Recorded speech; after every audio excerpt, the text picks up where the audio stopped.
how have you developed your leadership as a business owner? How do you lead a team well, in your opinion? Well, whether I lead a team well is probably open for debate, but just self-growth, really, like reading.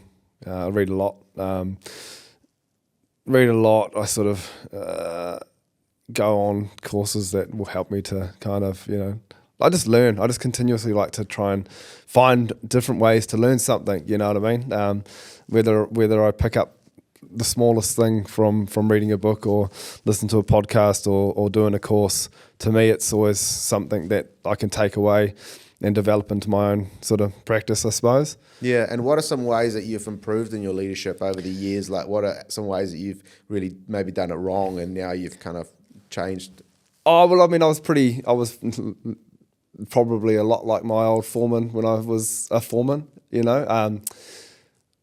yell at people, kind of, sort of just not having that right approach to training and thinking. And I suppose, a bit of a hothead, if you will. Like, I guess just was kind of developed that through my training and rah. But, so I guess now I'm probably got a lot more of a, cooler, calmer head.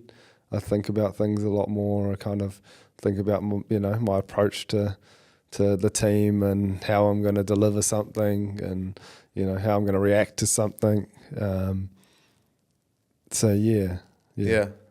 No, it's important, I guess, and the big part is to like kind of think, you got to think almost from like that other person's perspective, or remind yourself of when you were, a young apprentice or like a young builder or something, and kind of what motivates them. Sometimes, yelling at someone and kicking something at them or something. It's not gonna, I didn't do that, just to clear that one. Yeah, I think like one of the biggest things that I've had to learn is to try to let go of your ego, right? Let go of your ego massively. So, like, and rely on the people around you. Like, I heard a quote the other day that I thought was fantastic. Like, I think it was Steve Jobs that said, what's the difference between you and Microsoft? And he said, Microsoft hire smart people to tell them what to do. We hire smart people so they can tell us what to do. So to me that's huge. Like, I'm not a genius by any it stretches the imagination, and I've got my weaknesses and I've got my strengths, and then to me leadership's about recognizing that, recognizing what you're good at, and putting all your time and energy into it, but also realizing what you're not good at and seeking help where you need to.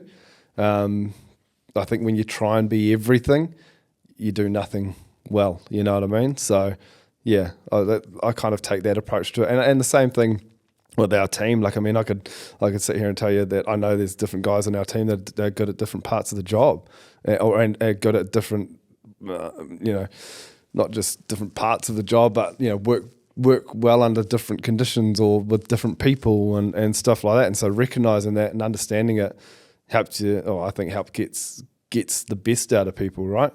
Yeah, 100%.